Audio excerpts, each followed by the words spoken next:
ఎదుటే సంకల్ప దీక్షతో అంతా సన్నద్ధమే పర్జన్య గర్జనై గగనమనే విజయీ భవ విజయీ భవ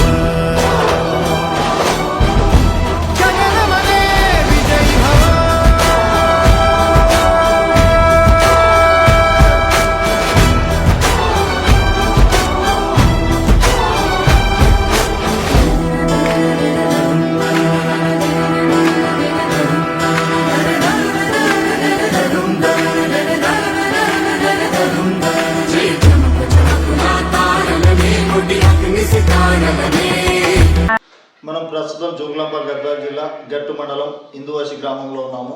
అయితే గత 10 రోజుల క్రితం తెలంగాణ రాష్ట్రంలో 3 విడతల ఎన్నికలు కూడా ముగిసిన సందర్భం కూడా మనకు తెలిసిందే. అయితే 2వ విడతల గెలుపు పొందిన సర్పంచ్ అభ్యర్థి మనతో పాటు ఉన్నారు. అయితే రాబోయే రోజుల్లో ఈ గ్రామాన్ని ఎలా అభివృద్ధి చేస్తారో అడిగి తెలుసుకునే ప్రయత్నం చేద్దాం. నమస్తే అమ్మా. నా పేరు ఇడి లక్ష్మి. మా ఊరు ఇందువాసి గ్రామం. మా ఊరు ప్రజలు ఓట్లేసి నాకు గెలిపించినందుకు పేరు పేరున ధన్యవాదాలు. నా పేరు సుధీర్ గౌడ్. మా ఇందువాసి గ్రామం గట్టు మండలం జోగులాంబ గద్వాల జిల్లా. అయితే మా అమ్మగారిని సర్పంచ్గా నిలబెట్టడం జరిగింది. దాంతో మా గ్రామంలోని ప్రజలు అందరూ ఏకమై భారీ మెజారిటీతో ఓట్లేసి గెలిపించిన ప్రతి ఒక్క ఓటర్కి, ప్రతి ఒక్క నాయకులకు మరియు యువతకు మరియు గ్రామంలో ఉన్న అన్ని వర్గాలకు నా యొక్క ఈ సందర్భంగా ధన్యవాదాలు తెలియజేస్తున్నాను. అయితే రాబోయే రోజుల్లో మీ గ్రామాన్ని ఏ విధంగా అభివృద్ధి చేయాలనుకుంటున్నారు?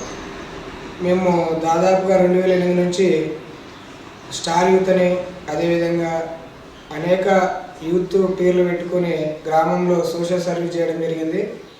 మేము ఎక్కువ విద్య పైన ఫోకస్ చేసి స్కూళ్ళల్లో ఉపాధ్యాయులు లేకపోయినా సొంత డబ్బులు పెట్టి ఉపాధ్యాయులకు నియమించి వాళ్ళకు జీతాలు ఇవ్వడం జరిగింది. జిరాక్స్ మిషన్ ఇవ్వడం జరిగింది. నీటి వసతి కల్పించడం జరిగింది. విద్యకు మొదటి ప్రాధాన్యత ఇవ్వడం జరిగింది. దాని తర్వాత గత పోయిన టర్మ్ ఎన్నికల్లో రాజు అనే వ్యక్తిని సర్పంచ్గా మద్దతు తెలిపి ఆయనకు గెలిపించడం జరిగింది. మా లక్ష్యం అంతా గ్రామం, మా ఊరు, మా గ్రామ అభివృద్ధి కోసమే. ఇక్కడ మా ఊళ్ళో మేము నిరంతరం పదవి ఉన్నా లేకపోయినా మేము గ్రామ అభివృద్ధి కోసం ఎప్పుడు కృషి చేస్తాం. పార్టీలకు అతీతంగా ఎన్నో కార్యక్రమాలు చేపట్టినాం. ఇంకా భవిష్యత్తులో కూడా అందరిని కలుపుకొని గ్రామ అభివృద్ధికి కృషి చేస్తాం.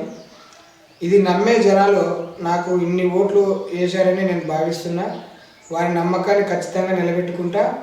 ఖచ్చితంగా గ్రామ అభివృద్ధిని ఈ జోగులాంబ గద్వాలకు నేను ఒక మోడల్ విలేజ్గా మార్చాలనేదే నా కళ.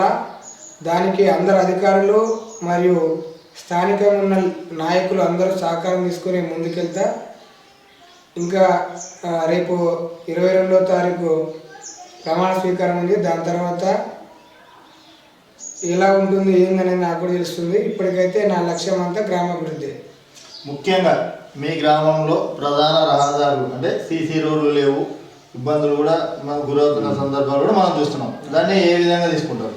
ఇప్పుడు మా గ్రామం ఇప్పటికీ విస్తీర్ణం చాలా పెరిగింది. ఊరు నలుమూలల పెరిగిపోయింది ఊరు చాలా. అయితే చాలా చోట్ల నేను ఎన్నికల క్యాంపెయిన్లు మొత్తం ఊరంతా తిరిగినాయి కాబట్టి చాలా ఇబ్బందులు ఉన్నాయి. అటు ఆంజనేయ స్వామి టెంపుల్ వైపు డ్రైనేజీ లేక రోడ్డు పైన ఘోరంగా వాటర్ పడడం నేను గమనించిన. దాన్ని మొదటిగా అక్కడ ఓపెన్ డ్రైనేజ్ చేసి ఆ నీటిని రోడ్డుపై కాకుండా ఒకవైపు వెళ్ళే ప్రయత్నం చేస్తా.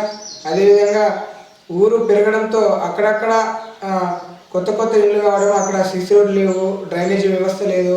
దీన్ని చూసుకుంటా. దాని తర్వాత మనకు గ్రామంలో పరిశుభ్రంగా ఉండేటట్లు ఏ చర్యలు తీసుకుంటే మంచిదో దాని మీద దృష్టి పెడతా. ఇప్పుడున్న మేజర్ మా గ్రామ సమస్యల్లో డ్రైనేజీ వ్యవస్థ, దాని తర్వాత సీసీ రోడ్లు, తర్వాత విద్యుత్ లో వోల్టేజ్, అది కూడా మొన్ననే కొత్త ట్రాన్స్ఫార్మర్లు రావడం జరిగింది. ఈ విద్యుత్ సమస్య కూడా తీరుతున్నట్లే. నెక్స్ట్ విద్య ఒకటి సమస్య ఉంది. దాంతోపాటు ఇక్కడ మా గ్రామంలో సీజనల్ హాస్టల్స్ ఏర్పాటు చేయాలనేది మాది ఎన్నో రోజుల నుంచి ఎన్నో ఫౌండేషన్కి మేము లేఖలు పెట్టినాం. సీజనల్ హాస్టల్స్ అంటే ఇక్కడ ఎస్సీలు కావచ్చు, బీసీలు కావచ్చు, ఇలా చాలామంది వలసకి వెళ్తుంటారు. వలసకి వెళ్ళినప్పుడు ఆ పిల్లల్ని వాళ్ళ వెంట తీసుకోవడం వల్ల వాళ్ళ ఒక చదువు కుట్టుబడుతుంది. కాబట్టి ఇక్కడ సీజనల్ హాస్టల్స్ ఏర్పాటు చేసి వాళ్ళు వలస వెళ్ళిన టైంలో హాస్టల్లో వదిలి వాళ్ళు వచ్చేంత వరకు హాస్టల్లో మనం ఏర్పాటు చేసే విధంగా ఒక చర్య తీసుకుందాం అనుకుంటున్నాం. మేజర్గా విద్య పైన ఎక్కువ ప్రాధాన్యత నేను ఇస్తాను. దాని తర్వాత మాకు హై స్కూల్ లేదు, తర్వాత కొన్ని లైబ్రరీలు ఏర్పాటు చేస్తా. ఇంకా 5 సంవత్సరాలకి ఏమేమి చేయాలనో ఒక ప్రణాళిక ఆల్రెడీ రూపొందించుకున్నాం. నాతో పాటు మా యువకులు, మా యువత, నా తోటి మిత్రులు, అదేవిధంగా గ్రామంలో ఉన్న వివిధ పార్టీలు ఉన్న పెద్దలు కావచ్చు, గ్రామ పెద్దలు కావచ్చు, నాకు అండగా నిలిచిన నా ఆత్మీయులు కావచ్చు, అందరి సలహాల మేరకు గ్రామంకు ఎటువంటి సమస్య ఉన్నా నా వంతు నేను ఖచ్చితంగా కృషి చేస్తూనే ఉంటాను. అయితే సర్పంచ్ చెప్తున్నట్టుగా వాళ్ళ గ్రామంలో ఏమైనా సమస్యలు ఉంటే కూడా అన్ని పార్టీల నాయకులు కావచ్చు, యువత కావచ్చు, వాళ్ళ దృష్టికి తీసుకొస్తే 100% గ్రామాన్ని ముందుకు తీసుకెళ్లే ప్రయత్నం 100% చేస్తానని చెప్పుకొస్తున్నారు. చూస్తూనే ఉండండి జోగులాంబ టీవీ, ప్రతిక్షణం ప్రజల కోసం.